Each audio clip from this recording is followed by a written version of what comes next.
Assalamualaikum warahmatullahi wabarakatuh.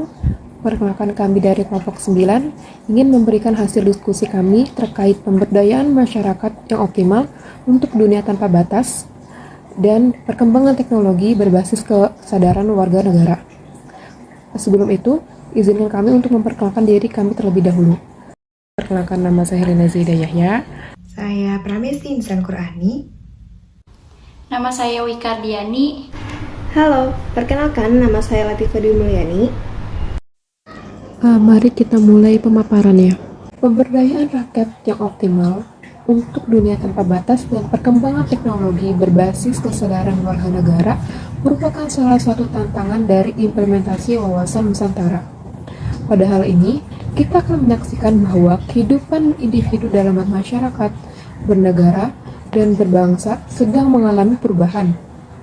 Dan kita juga menyadari bahwa faktor utama yang mendorong terjadinya proses perubahan tersebut adalah karena nilai-nilai kehidupan baru yang dibawa oleh negara maju dengan kekuatan penetrasi globalnya.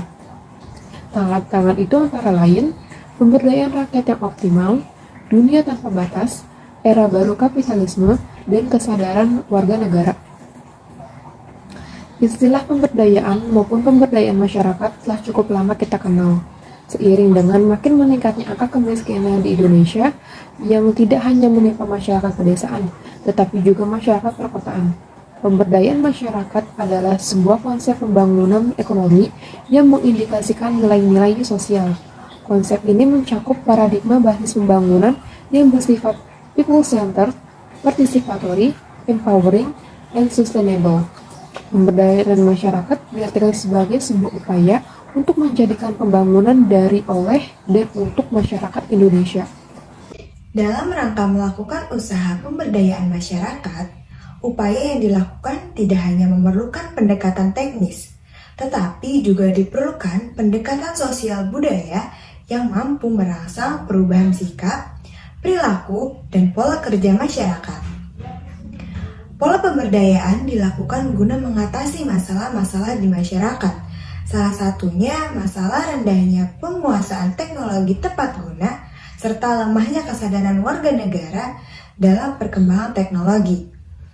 Selain itu, pemberdayaan diarahkan untuk meningkatkan motivasi dan kemampuan anggota masyarakat dalam mengimplementasikan pengetahuan dan pengalaman secara optimal. Gunanya untuk meningkatkan mutu kehidupannya. Secara umum, dapat dikatakan bahwa teknologi tepat guna adalah teknologi yang dirancang bagi suatu masyarakat tertentu agar dapat disesuaikan dengan aspek-aspek lingkungan, keetisan, kebudayaan, sosial, politik, dan ekonomi masyarakat yang bersangkutan.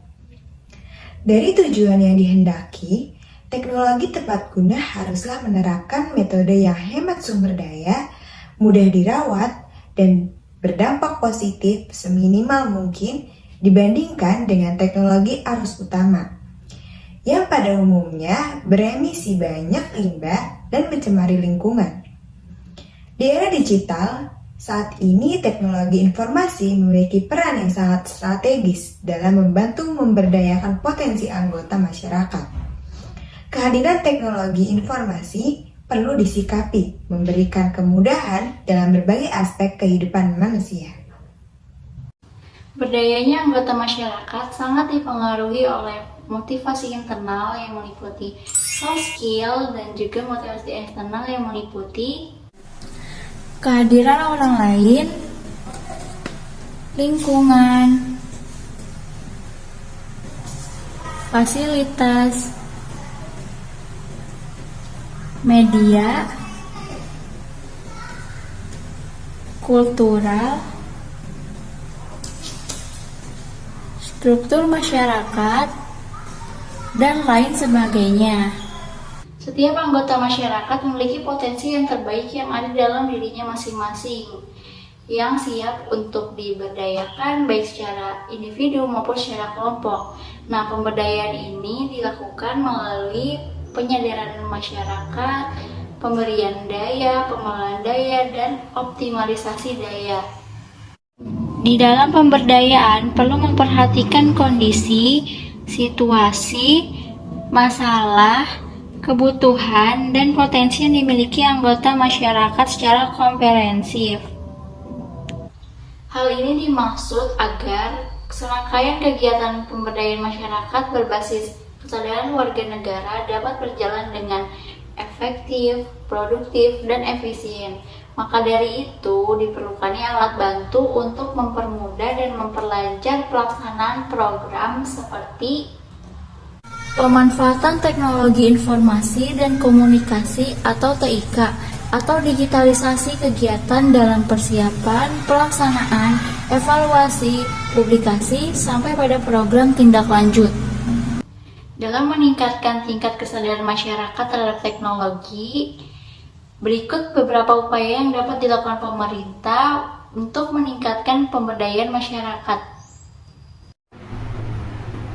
Yang pertama yaitu melakukan komunikasi, informasi, dan edukasi, yang dimana fasilitator dan masyarakat dapat melakukan sosialisasi secara berkala guna meningkatkan pengetahuan, keingintahuan, dan membentuk potensi yang dapat menjadikan masyarakat bersikap terbuka terhadap perkembangan teknologi. Yang kedua yaitu melakukan sosialisasi alat, yang dimana fasilitator ini melakukan penyuluhan mengenai pengembangan teknologi baik berupa cara pemakaiannya, teknik pemeliharaan, maupun cara perbaikan sederhana. Yang ketiga yaitu melakukan pelatihan. Di sini masyarakat akan diberikan sebuah pelatihan guna meningkatkan skill dalam menerapkan teknologi dan ilmu yang telah diberikan sebelumnya untuk dikaji dan dikembangkan menjadi teknologi tepat guna yang lebih baik sehingga dapat memberikan manfaat yang optimal untuk masyarakat tersebut.